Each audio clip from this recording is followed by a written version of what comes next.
Il responsabile provinciale di Gioventù Studentesca Don Giussani di Reggio Emilia, che fa riferimento a Comunione e Liberazione, è stato arrestato questa mattina con l'accusa di violenza sessuale su una quattordicenne.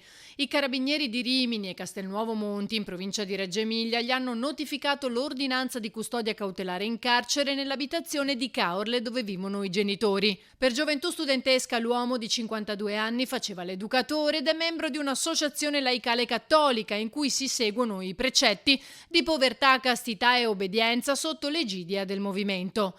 Secondo gli inquirenti, mentre era in un ritiro spirituale a Rimini in preparazione della Pasqua, il 52enne avrebbe abusato della quattordicenne a lui affidata dai genitori. Al momento posso solo dire che qualche settimana fa, per conto del mio cliente, ha riferito il suo avvocato difensore, ho presentato alla Procura di Rimini e di Reggio Emilia un'istanza per conoscere se a suo carico vi fossero delle indagini pendenti perché aleggiava quest'ipotesi.